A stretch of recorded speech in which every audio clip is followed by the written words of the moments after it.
¿Cómo afectar a la siguiente generación? Parte 3. Dice así 2 de Timoteo capítulo 2, versículo 14 al 26. No dejes de recordarles esto. Adviérteles delante de Dios que eviten las discusiones inútiles, pues no sirven nada más que para destruir a los oyentes. Esfuérzate por presentarte a Dios aprobado como obrero que no tiene de qué avergonzarse y que interpreta rectamente la palabra de verdad. Evita las palabrerías profanas porque los que se dan a ellas se alejan cada vez más de la vida piadosa y sus enseñanzas se extienden como gangrena. Entre ellos están Himeneo y Fileto, que se han desviado de la verdad, andan diciendo que la resurrección ya tuvo lugar. Y así trastornan la fe de algunos. A pesar de todo, el fundamento de Dios es sólido y se mantiene firme, pues está sellado con esta inscripción: el Señor conoce a los suyos, y esta otra, que se aparte de la maldad todo el que invoca el nombre del Señor. En una casa grande no solo hay vasos de oro y de plata, sino también de madera y de barro. Unos son para los usos más nobles y otros para los usos más bajos. Si alguien se mantiene limpio, llegará a ser un vaso noble, santificado, útil para el Señor y preparado para toda buena obra. Huye de las malas pasiones de la juventud y esmérate en seguir la justicia, la fe, el amor y la paz, junto con los que invocan al Señor con un corazón limpio. No tengas nada que ver con discusiones necias y sin sentido, pues ya sabes que terminan en pleitos. Y un siervo del Señor no debe andar peleando, más bien debe ser amable con todos, capaz de enseñar y no propenso a irritarse. Así, humildemente debe corregir a los adversarios, con la esperanza de que Dios les conceda el arrepentimiento para conocer la verdad, de modo que se despierten y escapen de la trampa en que el diablo los tiene cautivos, sumisos a su voluntad. Hasta ahí, nada más.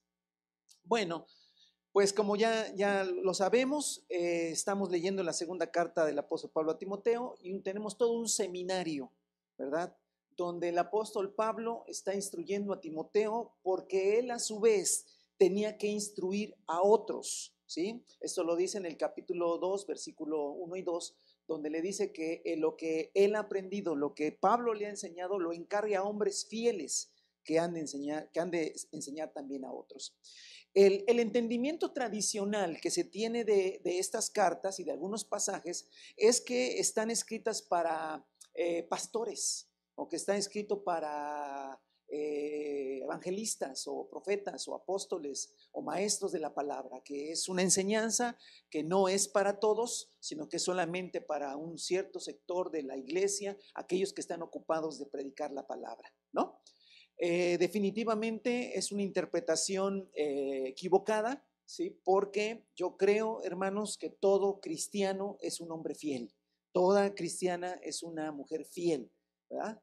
No, a ver, no hagamos de la fidelidad una excepción, más bien la infidelidad es una excepción, ¿sí? No hagamos de la santidad una excepción, sino más bien la vida pecaminosa en un cristiano es la excepción. Es decir, tenemos que entender que lo normal, ¿sí? Lo normal, según el Evangelio, es que todos los creyentes seamos fieles a Dios. Eso es lo normal. Eso es así fue diseñado el Evangelio, que todos los creyentes seamos fieles, que todos los creyentes vivamos en santidad, que todos los creyentes vivamos una vida digna del Señor. Eso es lo normal. Eso es para lo que fue diseñado el Evangelio. Ahora, la infidelidad al Señor, ¿verdad? El pecado en el creyente, pues definitivamente son cosas, son excepciones, cosas que pasan y que hay que solucionarlas pronto porque no es lo normal. Entonces, cuando la palabra del Señor dice que Timoteo tenía que, como dice, quiero que vaya, capítulo 2, versículo 2, ¿sí? Lo que has oído decir en presencia de muchos testigos, encomiéndalo a creyentes dignos de confianza que a su vez estén capacitados para enseñar a otros. Esos creyentes dignos de confianza no son la excepción.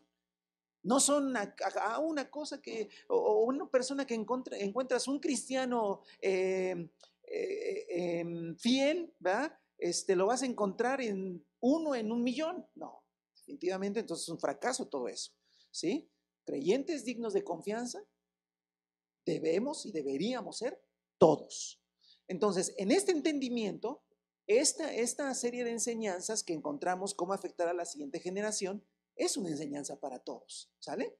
Porque ya vimos que en la primera enseñanza si nosotros guardamos el depósito que el Señor puso, lo que puso dentro de nosotros, tenemos que cuidarlo y guardarlo, nosotros estaremos afectando a la siguiente generación.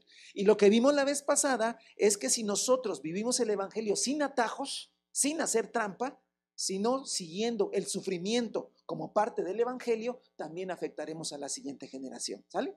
Ahora, ¿de qué vamos a hablar?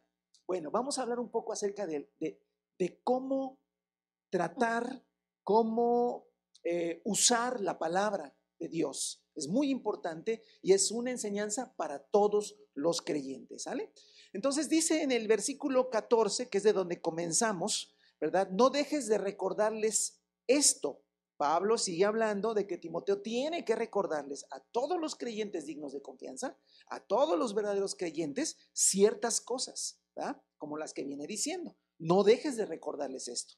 Adviérteles, dice, delante de Dios, que eviten las discusiones inútiles, pues no sirven nada más que para destruir a los oyentes. Y llegamos a un versículo famoso. Ya ve que hay versículos famosos, hay muchos versículos famosos, o sea, aquellos versículos que más se predica más sobre ellos, se repiten más seguido que otros, y no es nada malo eso, no es pecado enfatizar ciertos versículos. Lo que sí no es correcto es ignorar que hay otros versículos, ¿verdad? Como que hay versículos de calendario, hay versículos de calcomanía, de separador, ¿no? O sea, ya eso lo llamo. Y hay versículos que, pues, ¿cómo van a? Imagínense un versículo de calcomanía o de separador o de llavero o de gorra, ¿verdad? Que diga, adviérteles delante de Dios que eviten las discusiones inútiles, pues no sirven nada para nada. No, está feo eso, ¿no? Sí, no, está más bonita. El 15, sí, está más bonito. Miren. Esfuérzate por presentarte a Dios aprobado, como obrero que no tiene de qué avergonzarse, que interpreta rectamente la palabra de verdad. Ese sí me gusta para ponerlo en mi escritorio, no sé, ¿verdad? En mi estado para que, ese sí está bonito. Ok. Pero como aquí no se trata de versículos bonitos ni versículos favoritos, sino de entender el mensaje de la palabra, entonces tenemos que meditar en esto. Pero quiero comenzar efectivamente con el versículo 15, ¿sí? El versículo 15. El versículo 15 que dice, procura o esfuérzate por presentarte a Dios aprobado. Esto significa, Timoteo, te recuerdo esto y enséñales a todos que se presenten. No está hablando al final de los tiempos, no está hablando que un día me presentaré a Dios y entonces diré, Señor, aprobado, reprobado. No, no, no. Está diciendo que todos los días, todo verdadero creyente, ojo por favor, todo verdadero creyente tiene que presentarse delante de Dios, ¿sí? La palabra que se usa presentarse es como quien pone un puesto para vender. ¿Sí? Como quien pone su puesto de verduras para vender, eso es presentarse. Es decir, cuando tú vas al mercado y vas pasando los puestos, hay puestos que están cerrados y hay puestos que ya están abiertos y presentan su mercancía, presentan lo que venden para que la gente use o compre esos productos. Es más o menos la idea que el griego da de preséntate ante Dios, y todas las mañanas tú dices, Señor, aquí estoy listo para servirte, ¿sí? Para servirte, esa es la idea, ¿sí? Dice, esfuérzate por presentarte. Todos los días tenemos que levantarse y dice, aquí estoy, Señor. Como a Dios, como un obrero, como un trabajador que no tiene de qué avergonzarse. Hasta ahí no hay ningún problema. Y viene la parte final del versículo, donde me quiero enfatizar. La nueva versión internacional, que es la que normalmente leemos, dice, que no tiene de qué avergonzarse y que interpreta rectamente la palabra de verdad. Eso dice la NBI. La Reina Valera traduce ese versículo final diciendo que usa bien la palabra de verdad. La Nueva Traducción Viviente dice que explica correctamente la palabra de verdad. La LBLA dice que maneja con precisión la palabra de verdad. La TLA dice que enseña correctamente el mensaje verdadero. Y la interlineal de Francisco La Cueva dice que usa correctamente la palabra de verdad. Va a encontrarse que las diferentes versiones lo traducen de manera diferente. ¿Por qué? Porque si en este versículo interpreta, usa, explica, maneja, enseña, bueno, una serie de traducciones. El problema de traducir esta palabra, quiero que me preste atención en esto, el problema de traducir, todas están bien, porque hay un problema en la traducción. ¿Cuál es? Que en realidad es una metáfora. Pablo usó una metáfora. Es decir, Pablo, yo te lo voy a explicar qué significa literalmente la palabra que se traduce, interpreta, usa, explica, maneja, enseña. ¿Qué palabra es? Es una palabra que nos va a sonar porque se usa mucho en nuestro español, ¿sí? Es ortos temno, orto. ¿No le suena orto? ¿Sí? No, más bien de cuando alguien se lastima, ortopedia, muy bien. Y significa algo que es derecho, que es recto, ¿sí? Y entonces ortos temno significa cortar rectamente, cortar derecho, cortar de cortar. Eso es lo que significa, cortar. Entonces, hermanos, sí, ¿por qué le digo que es complicada la traducción? Porque es una metáfora. A ver, corte usted bien la Biblia, pues agarre unas tijeras y no puede cortar la Biblia. Por eso es una metáfora. Las metáforas son eso, son cosas que no son literales. Entonces, desde el inicio, Pablo usó una metáfora. Pablo dijo, en cierta manera dijo, preséntate ante Dios aprobado como obrero que no tiene que avergonzarse, que corta bien la palabra. Es una metáfora, es una metáfora, es una metáfora. Corta rectamente la palabra. No, ya me imagino a Pablo agarrando un pergamino y no, lo ahorcan si los pergaminos eran valiosísimos. O sea, es una metáfora. Ahora, al traducir, todos los traductores tuvieron que interpretar la metáfora. Uno le puso, interpreta, otro le dijo, lo puso, usa bien, explica, maneja, enseña. Trataron todos, y todos tratamos de aplicar la metáfora, no solamente traducir, porque si hubieran traducido, hubieran puesto que corta derecho la palabra, pero cuando alguien lee eso en español, dice, capaz que sí se ponen a cortar la Biblia algunos. Entonces, tenemos aquí una dificultad, ¿sí? Tenemos aquí una dificultad que la vamos a poder resolver con el contexto, pero vamos poco a poco. Entonces, Pablo usó una metáfora. No se puede cortar derecho la palabra, como si fuera una tela, como si fuera una piel, ¿sí? No, como si, es la idea más o menos, hermano, como quien va a hacer un corte recto para hacer algo de algún material, ¿vale? Quiero leer un comentario o traerles un comentario que me pareció interesante de todos los que estuve consultando, los comentarios sobre este pasaje. Y un comentario que me pareció interesante es el siguiente. Pablo se dedicaba a hacer carpas o tiendas. Ese era su trabajo normal, ¿sí? Y cuando tuvo necesidad de mantener el ministerio que Dios le había dado con sus propias manos, entonces él hacía tiendas, carpas. ¿Con qué hacía tiendas el apóstol Pablo? ¿Con qué hacía carpas? ¿Qué material usaba? ¿Usaba plástico? ¿Usaba nylon? No, en aquel tiempo lo único que tenían para hacer tiendas eran pieles. Pieles. Entonces el comentarista me parece muy acertado, ¿sí? El comentarista dice, bueno, si Pablo usaba pieles, imagínense que Pablo le encargan una tienda, ¿verdad? Una tienda, una carpa, y Pablo les dice, bueno, necesito tantos cantidad de piel para hacer esto, ¿verdad? No creo que al rato viniera el dueño y le diga, ¿sabe qué? Que ya no me alcanzó, y un montón de pedacería, y dice, ¿pero por qué la echó usted a perder? Es que me fui chueco. No sería lógico, ¿no? Si no, si tú me pediste tanto, como en la madera, ¿no? Si me pediste tanto de madera, y al rato, oye, es que ya se acabó la madera y no acaba el closet. ¿Pero cómo? Y ves un cerro de pedacitos y esos. Es que me equivoqué en la medida y pues no, ahora tú lo pagas, pues ¿cómo me lo vas a cobrar? Entonces, el comentarista, y yo me voy mucho por esa idea, creo que era lo que Pablo tenía en la mente, ¿sí? Su mismo oficio, lo que él sabía que se hacía, ¿vale? Con cosas que son valiosas.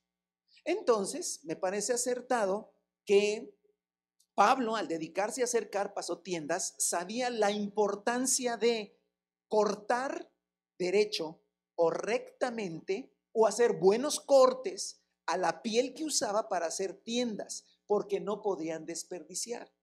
De aquí que según la idea, tratando de entender la metáfora de Pablo, porque aquí el problema puede ser que estemos queriendo interpretar a nuestra idea actual una metáfora de Pablo. ¿Qué tenía en la cabeza Pablo cuando dijo corten derecho la palabra? ¿Sí?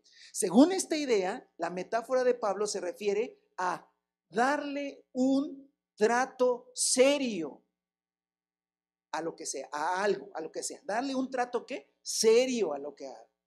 Es decir, en el caso de él, cuando le daban la piel, él le tenía que dar un trato serio, estar seguro a dónde iba a cortar.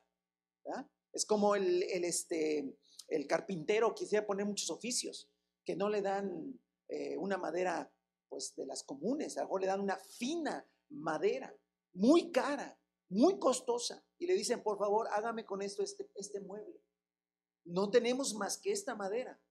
Alcanza, y él saca las medidas y dice, sí, sí alcanza, perfecto. Yo observé a mi padre cuando era carpintero, ¿verdad? Cuando trabajaba cosas muy, muy, muy delicadas, él abría espacio, se preparaba, medía una y otra vez, hasta que estaba seguro que así era, cuando entonces trazaba y ahora sí cortabas. Porque una vez que cortaste y te equivocaste, pues ya la cosa se puso. Esa es la idea, esa es la idea. Dale un trato serio, dale un buen trato a algo. En este caso, si lo aplicamos, diría, vamos, dice, esfuérzate por presentarte a Dios aprobado, como obrero que no tiene de qué avergonzarse y que, déjeme atreverme a hacer una traducción, y que le da un trato serio, que le da un trato importante a la palabra de verdad. ¿Sí? Esa es la conclusión que yo llego en esta hora. Eso es lo que dice. Claro, normalmente, escuche, como pensamos que estos mensajes son solo para pastores, solo para evangelistas, solo para los maestros o apóstoles o profetas, o sea, para los 5 ministerios, o vamos a reducirlo solo para pastores, entonces creemos que lo que Pablo estaba diciendo a Timoteo es que él tenía que él primero y enseñarles a los demás a interpretar correctamente la palabra. Y yo no digo que no lo incluya, porque tener un buen trato de la palabra, saber lo importante que es la palabra, si darle un trato especial a la palabra, creo que tiene que ver con interpretar. Sí, tiene que ver con explicarla correctamente. Sí, creo que tiene que ver con manejarla con precisión o enseñarla correctamente. Pero aquí veo un problema. ¿Cuál problema? Que si se tratara, si Pablo tuviera en la mente nada más interpretar y explicar la palabra, entonces tendríamos que entrar a un curso de homilética y hermenéutica. ¿Y qué es eso, hermano? Homilética es una ciencia, es un arte, es una cosa que se aprende, que tiene que ver con los principios de la retórica. Es decir, si tú vas a un seminario, lo más seguro es que, para el cristiano, lo más seguro es que te enseñen dentro de la tira de materias algo que se llama homilética. Y la homilética tiene que ver con los principios de la retórica. ¿Y eso qué es? Los principios del hablar bien, del expresarse bien, ¿sí? Del organizar tus pensamientos para ir explicando las cosas. Esta forma de hablar, de explicar las cosas, se llama retórica. Y eso se aprende en lo que se llama homilética. Y hay otra materia que te van a dar que se llama hermenéutica. ¿Y qué es la hermenéutica? Es el arte de la interpretación y la explicación y la traducción de textos. Entonces te van a dar herramientas para cómo hacer una buena hermenéutica, para hacer una buena interpretación y una buena traducción, explicación de las cosas. Y eso se llama hermenéutica. Mi pregunta es, mi duda que tengo es que si Pablo estaba pensando cuando le dijo a Timoteo, no dejes de recordarles esto, adviérteles que se eviten discusiones inútiles, que no sirven para nada, esfuérzate por presentarte a Dios aprobado como obrero que no tiene de qué avergonzarse y que interpreta rectamente la palabra de verdad. Si Pablo estaba pensando en los cursos de homilética y de hermenéutica que tendrían que darles. A lo mejor Timoteo le dijo, Pablo, ¿y cuándo vienes a darnos homilética y hermenéutica? ¿Dónde será el seminario teológico? ¿Quién lo va a impartir? ¿Cuánto va a costar? ¿Cuántas materias va a llevar? ¿Cuántos cuadernos tenemos que llevar? ¿Qué libros compramos? No, ¿verdad? No, como que, sí, ¿cuántos años vamos a tardar en aprender eso? Todo esto que estoy diciendo, que dices, es absurdo lo que está diciendo. Sí, es absurdo lo que estoy diciendo. Yo no creo por ningún momento que Pablo y Timoteo estuvieran pensando en cursos, en seminarios, en homilética, en hermenéutica. Ahora, no estoy diciendo que haga daño ni que sea algo que no sirva. Sí sirve. Pero no creo que ellos estuvieran pensando eso. Y aquí viene el gran error. Normalmente todos los que enseñamos la palabra o que tenemos la responsabilidad también de capacitar a otros, normalmente pensamos que segunda de Timoteo 4:15 está hablando de estudios teológicos bíblicos. ¿Cómo llegamos a esa conclusión? ¿Quién sabe cómo llegamos allá? La pregunta es, ¿de veras Pablo estaba pensando en eso? Yo sé que en su casa está diciendo, pues no estaba pensando en eso. ¿Vale? Ahora, ¿entonces la NBI está mal traducida? No, no está mal traducida. Los escritores de NBI, los traductores de NBI aplicaron una que yo estoy de acuerdo. Hay que interpretar rectamente la palabra de verdad. Pero creo que es difícil traducir esa parte. Y aquí la idea es que usted comprenda por qué es difícil traducir, porque significa cortar rectamente. Y a donde podemos llegar es darle un buen trato. Saber que es algo serio la palabra. Saber que es algo que le tenemos que cuando le vamos a entrar a la palabra, tenemos que ser muy cuidadosos. Tenemos que darle mucha importancia. Creo que ese es el tema nada más.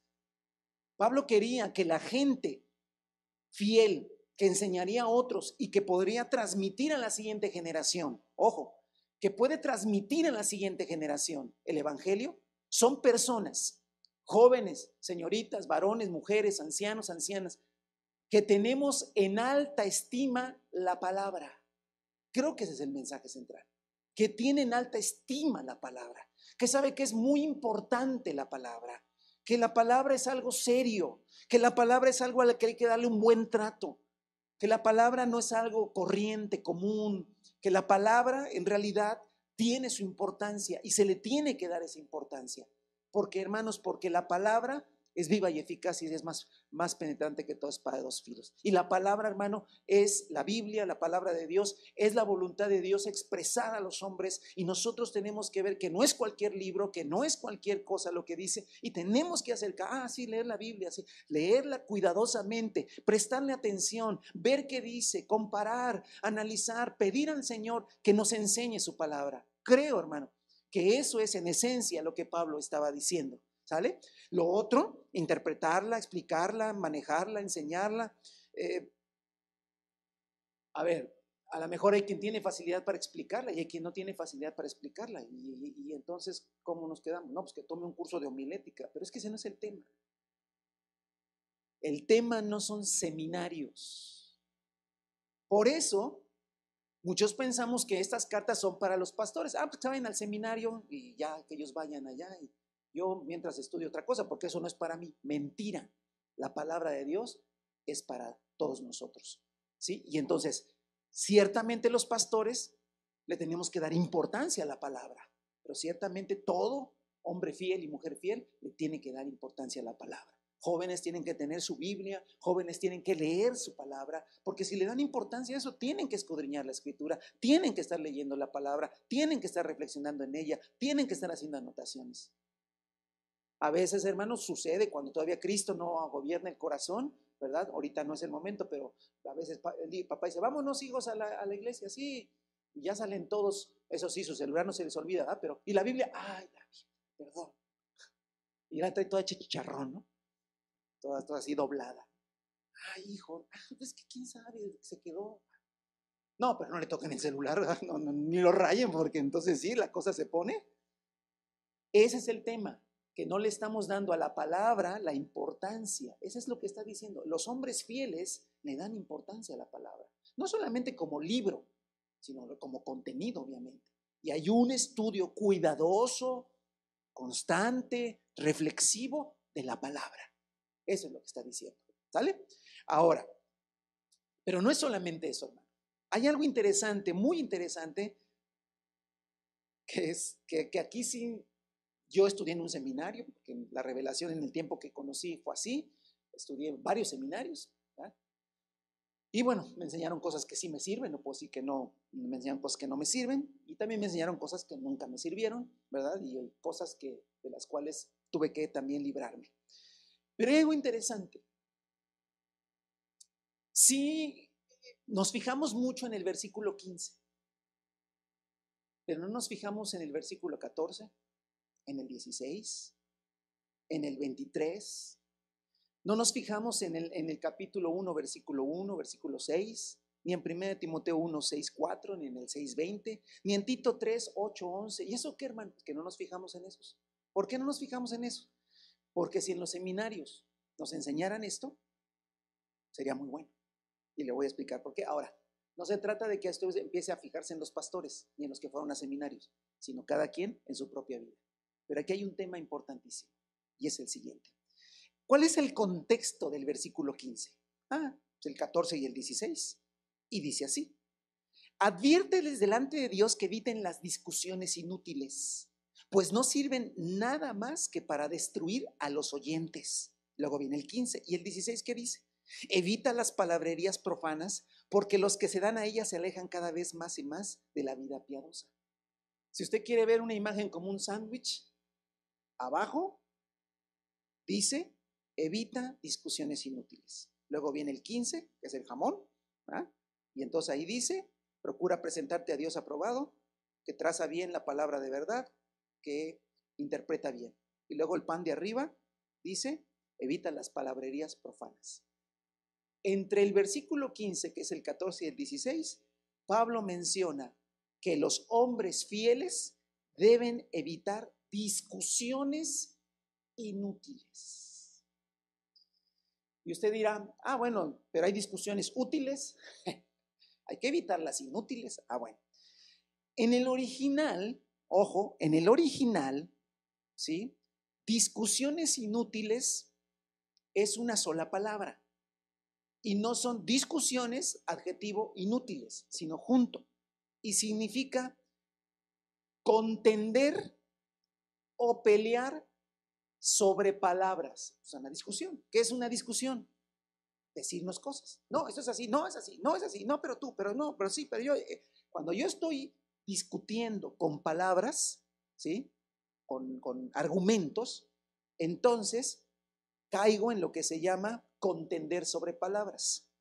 Y dice que los hombres fieles, los hombres de Dios, yo estoy hablando a hombres de Dios, a obreros que no tienen de qué avergonzarse, obreros que todas las mañanas se presentan ante el Señor y dicen: listo, Señor, listo para servirte.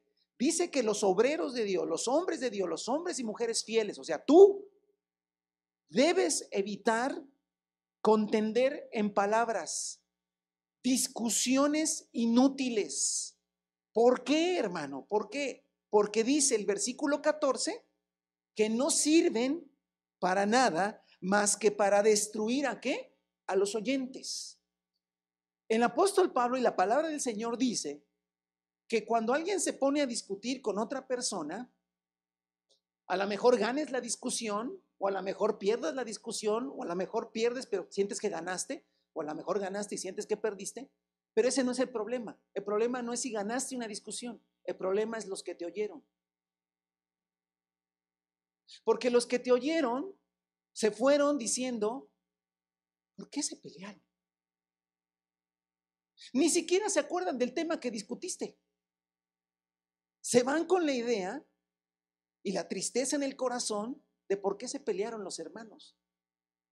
¿Por qué estaban diciendo esas cosas?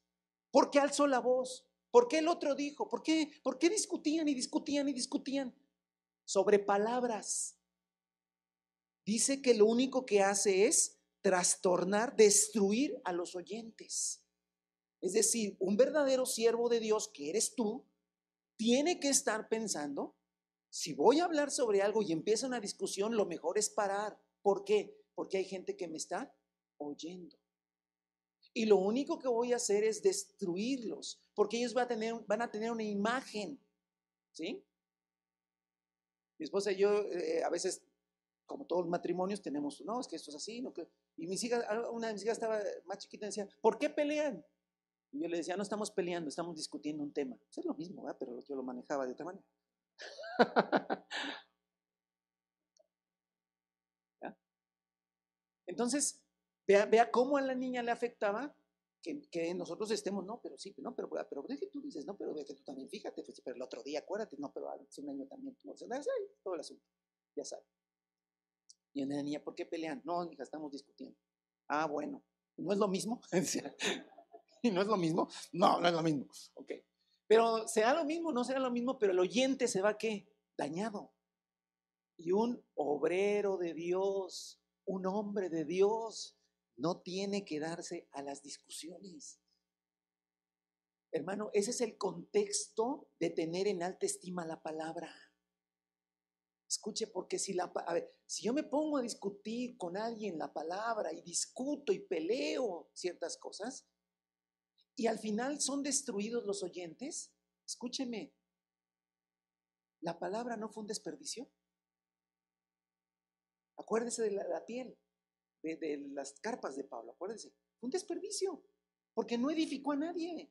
Porque la gente no se fue más feliz y más contenta diciendo, hoy amo más al Señor, porque cuando los hermanos se agarraron a discutir fue tan hermoso. Fue una cosa maravillosa que dije, síganle, síganle, por favor. No, yo decía, esposo, ya cállate. Hijo, ya cállate. No, papá, pero es que la verdad de Dios. Y todo lo que se dijo fue un desperdicio. Obrero que no avergonzarse, que no tiene que avergonzarse, que corta bien rectamente la palabra. No, por eso estoy discutiendo, porque él no la corta bien, yo sí la corto bien.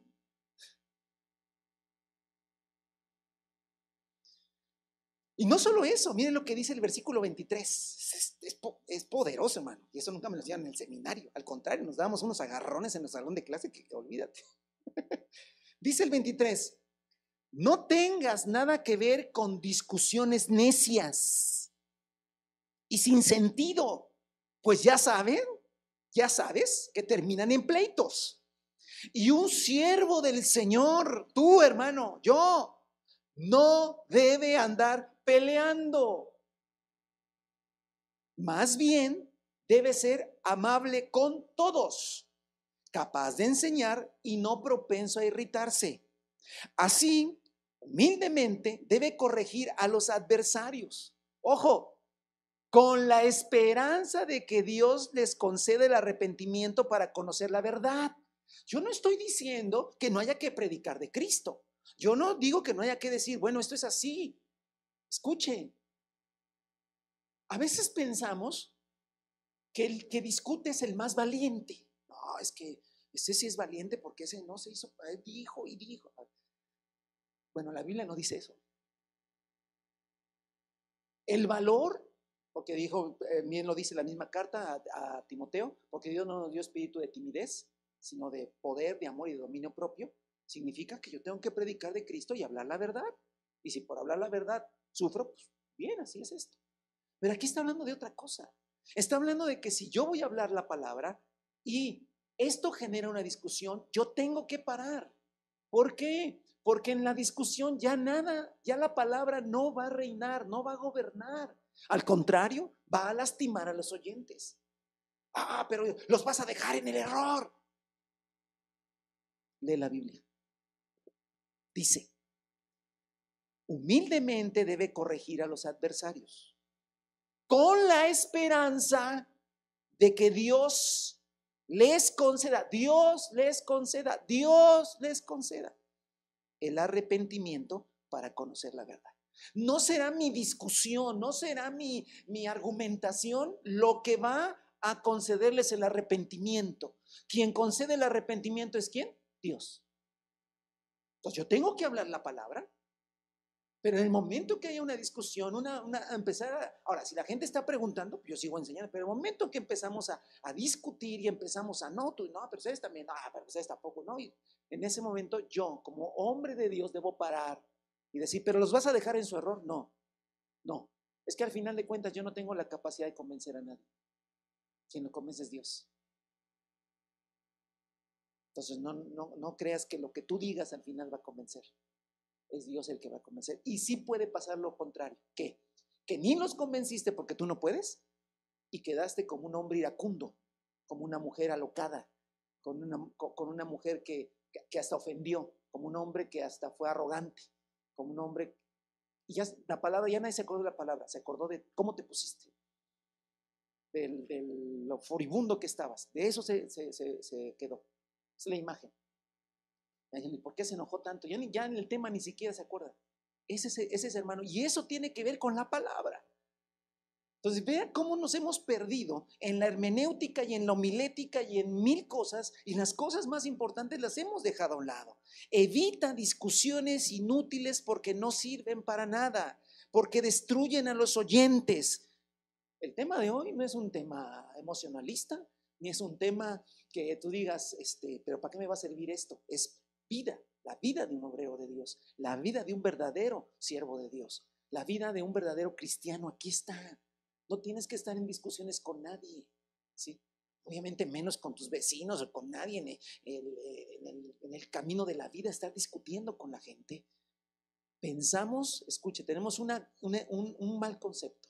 Pensamos que quien discute es muy valiente. Valiente igual al que no se raja y al que discute y le entra. Está bien, pero según la Biblia no es valiente, es necio. Entonces, las discusiones y los pleitos no son fruto del espíritu, son fruto de la carne. Y no podemos meter el argumento de es que estoy defendiendo la Biblia. Trata la Biblia con dignidad y no use la Biblia para una discusión carnal. Ese es el tema, ¿sale? Ahora, no solo dice, ahora el del 16, ¿qué dice? El sándwich que le dije, el 16 también dice otras cosas. Evita las palabrerías profanas, porque los que se dan a ellas se alejan cada vez más de la vida piadosa. Palabrería profana, ¿qué es eso? Palabrería. Bueno, la traducción de la palabra palabrería es discusión inútil, hueca, vacía. Ahí sí es una discusión. Otra vez hablamos de palabrería, tiene que ver con discusión. Pero ahora le agrega profano. Ahí sí es un adjetivo, es una palabra separada. Y es interesantísimo, hermano. La palabra profano significa que no tiene relación con Dios. Podía entenderse de dos maneras. Una, hablar y discutir de cosas que no tienen nada que ver con Dios. Entonces estamos peor todavía. Ponernos a discutir de política, de deportes, de economía y acabar peleando es lo más absurdo que puede pasarle a un obrero de Dios, a un siervo de Dios, a un hombre que se levanta todos los días y le dice, Señor, estoy preparado para toda buena obra. ¿verdad? No puede acabar ese hombre peleando o esa mujer discutiendo cualquier tema que no tiene nada que ver con Dios. Esa es una interpretación de cómo se entiende palabrerías profanas. Pero la otra tiene relación con lo que vengo diciendo, que palabrerías profanas son discusiones que terminan alejándome de la vida piadosa o de la vida de Dios. Es decir, discusiones que no me edifican, discusiones que no me llevan a amar a Dios más, sino al contrario, que me enojan, que me molestan, que me irritan y que irritan también a las otras personas. Vean ustedes, hermano, cómo en el primer siglo el evangelio tenía que ver con hombres y mujeres que tenían templanza, que no eran alocados a discutir y a pelear por cosas que no tenían razón de ser. La palabra del Señor es viva y eficaz y es poderosa, hermano, para convencernos. Pero es necesario que nosotros entendamos que las palabrerías profanas son esas discusiones que hacen, primero, que hablemos de cosas que no tienen que relación con Dios o que terminemos alejándonos de Dios. ¿Qué es lo que aquí dice? Mire, vuelvo a leer. Evita las palabrerías profanas, o sea, las palabras que no tienen que ver con Dios, que no van a llevarnos a cosas santas, porque los que se dan a ellas, o sea, este tipo de personas que se dan a esas palabrerías profanas, se alejan cada vez más de la vida piadosa. Recuerden la vida piadosa, ya lo vimos en las anteriores enseñanzas. Piadosa tiene que ver con obras buenas. Hermano, mire, vayamos a Tito, capítulo 3. Tito, capítulo 3. ¿Sale? Por favor. Es importante, hermano, muy importante. Un seminario, hermano, de hombres de Dios, dado por el apóstol Pablo, hermano, y ahí lo tenemos. El capítulo 3, versículo 8, dice así: este mensaje, Tito 3:8, este mensaje es digno de confianza. Vea toda la estructura de la idea de Pablo, Este mensaje es digno de confianza y quiero que lo recalques, para que los que han creído en Dios se empeñen en hacer buenas obras. Esto es excelente y provechoso para todos. ¿Qué es lo excelente y lo provechoso, hermano? Que los hombres de Dios y las mujeres de Dios nos empeñemos en hacer buenas obras. Esto es excelente y provechoso para todos. Entonces, que yo dedique mi tiempo a hacer ¿qué? Cosas buenas o buenas obras, ¿sale? Excelente y provechoso. 9. Evita las necias controversias y genealogías, las discusiones y peleas sobre la ley, porque carecen de provecho y sentido. Ahí está, vea el contraste. ¿Qué tiene provecho y es excelente para todos? Hacer buenas obras. ¿Qué no tiene provecho? Estar discutiendo. Leía un comentarista que dice, en lugar de estar discutiendo, ponte a hacer algo. En lugar de estar en Facebook y ahí no, que sí, no, que no. ¿No ha visto usted? Lees una noticia y luego todos los comentarios, ¿no? Ni se conocen, no, cállate, que quién sabe qué, no, que ustedes los de la, no sé qué, no, que esto, y no, ni se conoce. ¿Sabe que se ponga a lavar los trastes la señora? Que se ponga el hombre a arreglar el techo de su casa que está goteando, que sería una muy buena obra, ¿no? La gotera que está ahí, no, no, y acá no, es que yo estoy en contra de todo. Y la esposa dice, sí, pero ¿por qué no tapas la gotera? Bueno, estoy en contra de todo menos de las goteras, esa que siga ahí. O sea, vean que la vida cristiana te dice, es que te lo está diciendo, ponte a hacer buenas obras, que esto es excelente y provechoso para todos. Pero dice, evita las discusiones y peleas sobre la ley, no que el sábado, no que esto, no que el otro, no que aquello, porque carecen de provecho y de sentido. Al que cause divisiones, porque las peleas, las discusiones siempre traerán divisiones. A los que causen divisiones, amonesta a los dos y después evítalo. Puedes estar seguro de que tal individuo, ojo, se condena a sí mismo por ser un perverso pecador. Es fuerte, O sea, que esto de andar discutiendo no es, pues que yo así soy. No, no, no, no. Aquellos que les gusta estar peleando y discutiendo de todo, no que así soy. Es que eso es de la carne. Es que eso es humano. Y vea, hermano, aquí dice, al que cause divisiones, amonéstalo 2 veces. No, pero se refiere a otras divisiones, hermano. No, es que todas las divisiones son por conceptos.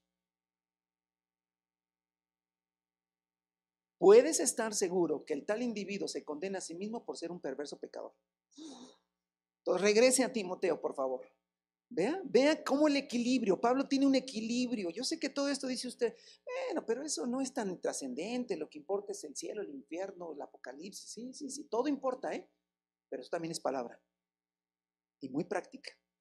Entonces, en el versículo 16 dice, 2:16 de segunda de Timoteo, yo ando en primera, perdónenme, ya ando, segunda de Timoteo 2, en el versículo 16 entonces dice que nos tenemos nosotros también evitar, ¿sí? Evitar las palabrerías profanas, es decir, palabrerías que nos alejan de Dios, cosas, discusiones que no tienen que ver con Dios o que me alejan de Dios. Porque los que se dan a ellas, los que se dan la oportunidad de estar con palabrerías, con discusiones, con contender en palabras, lo único que va a hacer es alejarnos de la vida piadosa. No, deja eso. Mejor ponte a ayudar a alguien, ver a quién puedes visitar, ver a quién le puedes llevar una ayuda, ver a quién puedes ayudarle a reparar algo. Mejor dediquémonos a eso en lugar de estar discutiendo. Yo sé que algunos dirán, no, pero la verdad de Dios, sí, sí, la verdad de Dios ahí está. Cristo murió por todos nosotros, hermano, y Cristo regresará y su palabra, no sé. Pero esto es parte de ese evangelio que tanto a veces defendemos. Esto es parte del evangelio. Ahora, quiero leer una parte más. 16. Evitan las palabrerías profanas porque los que se dan a ellas se alejan cada vez más de la vida piadosa y sus enseñanzas se extienden como gangrena. Entre ellos está Himeneo y Fileto. Aquí hay Himeneo y Fileto, son un ejemplo de gente contendiosa, gente peleonera y gente que le gustaba discutir. ¿Sabe cuál era el tema que discutían? Que la resurrección ya había sucedido. Y ahí argumentaban y dice, dejen de discutir eso, sigan la enseñanza que les dimos. Bueno, Himeneo y Fileto, que se han desviado de la verdad, andan diciendo que la resurrección ya tuvo lugar y así trastornan la fe de algunos. Mira, hermano, es interesante este punto. ¿Dónde se acaban las discusiones? Las discusiones se terminan en los siguientes versículos. Pablo dice, a pesar de todo, de toda discusión, que hay gente que le gusta discutir, el fundamento de Dios es sólido y se mantiene, ¿qué? Firme. ¿Sí? Discute, pelea, argumenta a Dios. A veces pensamos, es que hay que defender a Dios. A ver, defender a Dios, defender a Dios.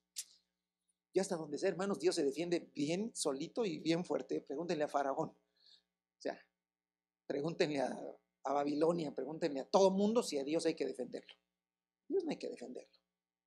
Pero la verdad que se enseña, bueno, la verdad que se enseña, sí, sí, no podemos aceptar enseñanzas que no están en la Escritura. Eso, ningún problema. Pues precisamente de eso peleamos. Bueno, a ver, el fundamento de Dios está sólido. Y dice, ¿sí? Y se mantiene firme, pues está sellado con esta inscripción. Son dos inscripciones, dos sellos tiene el fundamento de Dios que está firme. ¿Cuál es el primero? El Señor conoce a los suyos. Y el segundo, que se aparte de maldad todo el que invoca el nombre del Señor.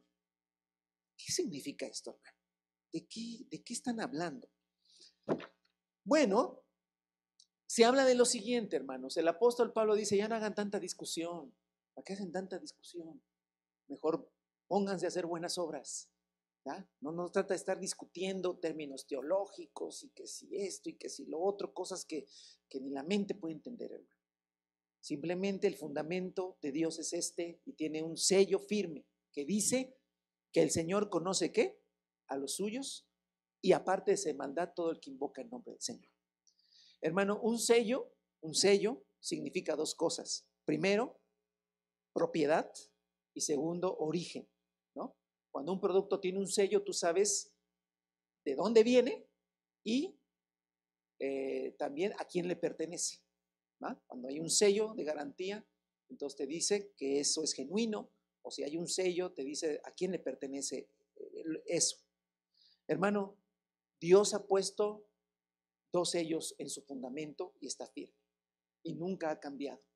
Escuche, ni en el Antiguo Testamento ni en el Nuevo Testamento ha cambiado nada. Ha cambiado la manera en que el Señor hizo un pacto con nosotros, pero el fundamento sigue siendo firme. ¿Cuál? Dios conoce a los suyos. Dios conoce a los suyos. Y el segundo, todo aquel que sabe que le pertenece al Señor, todo aquel que sabe que le pertenece al Señor, se mantiene, vive, hermanos, apartado de la maldad. Es decir, si estoy discutiendo un asunto teológico con alguien y el hermano ama al Señor y vive una vida honrosa delante del Señor, y yo también amo a Dios y vivo una vida honrosa, ya, no sea que por estar discutiendo una cosa, pequemos. Y no tiene sentido pecar, porque él ama a Dios y busca vivir una vida de santidad. A ver, hermano, Escúcheme esto, ninguna verdad de Dios te va a llevar a la santidad. Perdón, ninguna verdad que no sea de Dios te va a llevar a la santidad. Si algo está equivocado y te lleva a la santidad, entonces no está equivocado. Porque al final de cuentas, lo que Dios quiere es una vida donde hay amor, gozo, paz, paciencia, benignidad, fe, mansedumbre y templanza comprobada, no aparente, comprobada. Y si eso está en la vida de alguien que invoca al Señor, déjalo, está bien, no pasa nada. Porque ese es el sello final. Eso lo provoca el Señor. Eso es una obra del Espíritu. Ahora, si alguien dice conocer la verdad y vive en contiendas, en pleitos, en cosas pecaminosas, en conflictos, en chismes, en un testimonio horrible, nadie da un testimonio honroso de él o de ella, todo el tiempo hay pleitos, todo el tiempo hay cosas que no honran al Señor. Bueno, entonces sí tenemos de qué preocuparnos y hay que hablarles de Cristo y hay que hablarles del Evangelio. ¿Por qué? Porque esa persona no tiene el sello de garantía, que es una vida transformada por el poder de Dios. Entonces no se trata, a ver, Pablo al final de cuentas está diciendo, no se trata de quién sabe la verdad, porque ahí podemos discutir y discutir y discutir. Yo creo tener la verdad y yo creo que yo la tengo y ahí podemos discutir todo el día. Pablo dice, no discutan. Hay un sello de garantía. ¿Cuál es? Tu propia vida. Tu propia vida. Es todo el punto. Si tú vives alejándote de la maldad, si tú vives una vida que honra al Señor, amor, gozo, paz, te has alejado de pleitos, de iras, de contiendas, de borracheras, de banqueteos, de orgías, de todo eso que dice Gálatas capítulo 5, tú te has alejado por el poder del Evangelio en tu vida, bendito Dios. Bien, que hay un concepto que no te entiendo muy bien lo que me quieres decir, ni tú me entiendes, no hay problema. ¿Por qué no hay problema? Porque tenemos un sello los dos. ¿Cuál es el sello? Sello de propiedad y sello de genuinos cristianos hijos de Dios.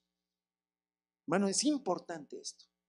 Si tú ves a un hermano que vive una vida en santidad, ama al Señor, yo tengo un muy buen amigo que hace poco conocí, es de otra congregación, ama al Señor, este varón, ama al Señor con todo su corazón.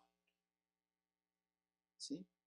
Vive en santidad, anhela realmente agradar al Señor en todo lo que hace, teme a Dios,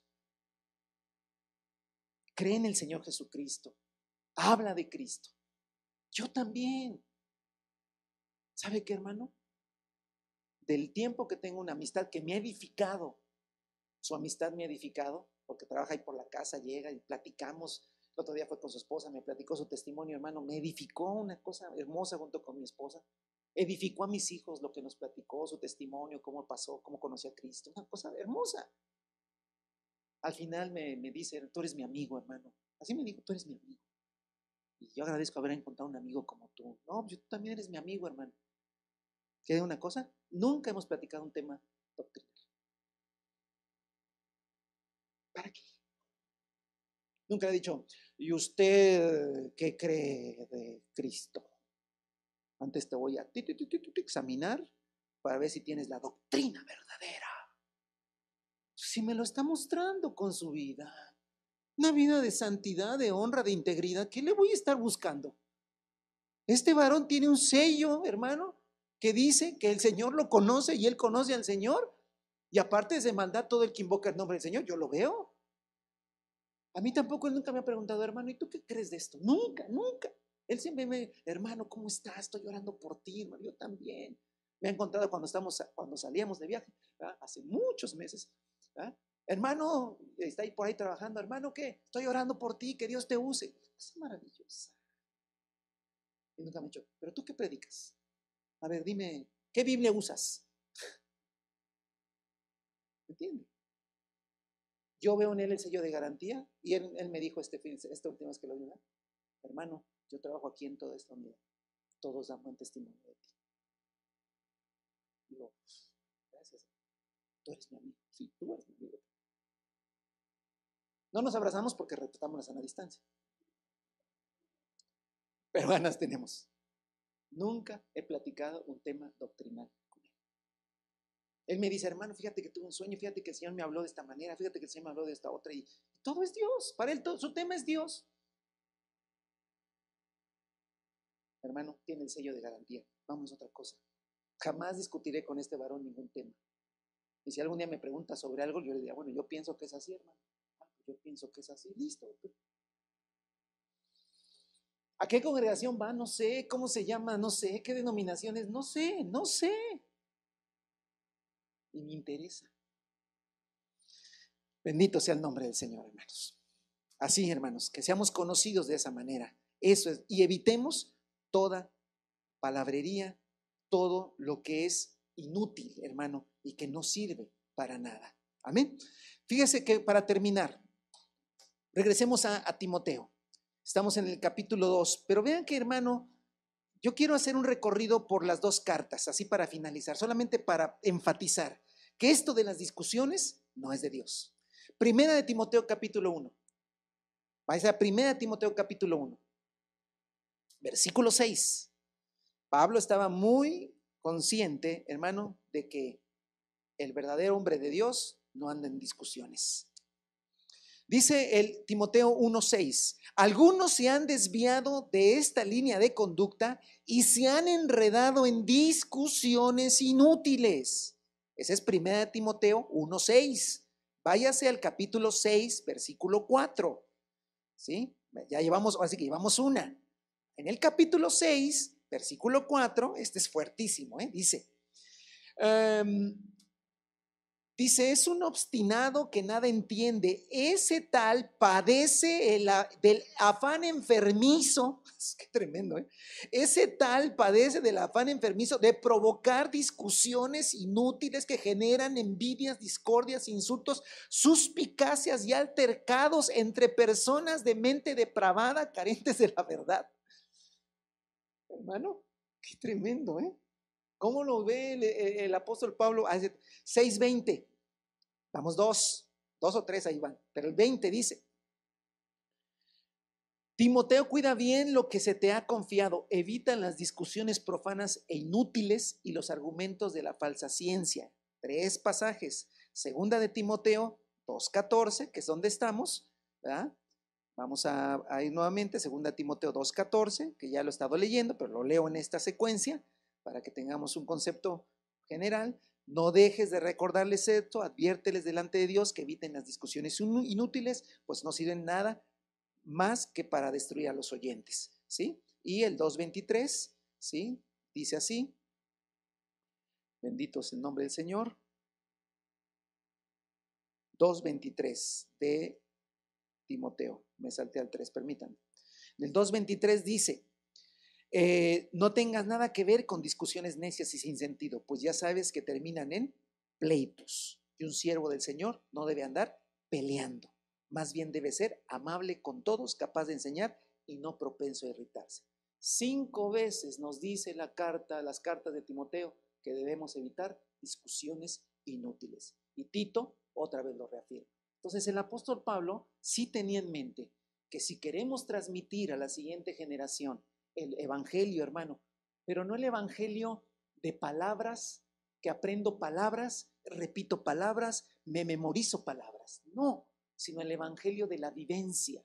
Y el evangelio de la vivencia es que tus hijos recuerden que nunca estuviste discutiendo con nada. O sea, hermano, no tiene sentido que un hombre de Dios, una mujer de Dios esté en las redes sociales peleándose con todo el mundo, discutiendo con todo el mundo. Hermano, eso va en contra de la palabra. Eso no es algo que la palabra avale, sino que la palabra condena. Y la palabra dice, no, eso no es digno de un siervo de Dios que se levanta todas las mañanas. Y no estoy hablando de pastores, estoy hablando de todos los cristianos, porque tú eres un siervo de Dios. No digas, sí, yo conozco un siervo. No, tú. Tú que te levantas todas las mañanas y que dices, Señor, aquí estoy para servirte como un obrero que no tengo de qué avergonzarme. Pues el Señor lo menos que quiere que en ese día que tú le dijiste que estás para servirle, estés enfrascado en una discusión. Si la otra persona quiere discutir contigo y esa persona en realidad no manifiesta una vida cristiana y no manifiesta en realidad y no quiere aprender, sino quiere discutir, evítalo. Entonces lo dejo en su error, no, ora por él, que quizás Dios le conceda salir del error. Pero tú no puedes ponerte a decirle y a decirle, ¿por qué?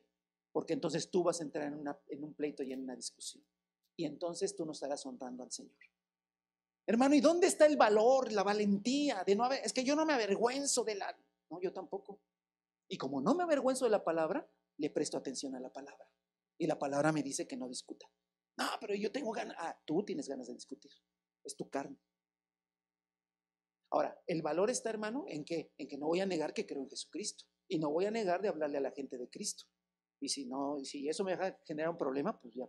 Pero no se trata de discusiones. Y menos discusiones en las redes sociales, hermano. Las discusiones en las redes sociales no tienen sentido. No, pero es que no voy a dejar que se extiendan mentiras. ¿Ok? Yo soy paladín de la verdad. Paladín de la verdad. Pues yo soy, hermano, yo creo o tengo la intención, y eso es lo que predico, ser una persona que viva conforme a la Escritura. Y la Escritura me dice una y otra vez que no sea paladín de la verdad para andarme peleando con todo el mundo, sino que en realidad sea una persona mesurada, una persona templada, una persona que honre al Señor. Estamos para servir al Señor. Y mejor oremos por todos aquellos que, no por los que vemos, sabemos que la definición no la dijo bien. No, hermano, no es el tema. Oremos por todos aquellos que dicen ser cristianos y su vida es un desastre. Y en su vida, hermanos, no hay ese sello que diga, y apártese de maldad todo aquel que invoca el nombre del Señor. No está ese sello. Ahí sí, hermano, oremos que quizás Dios le conceda el arrepentimiento y una vida verdaderamente entregada.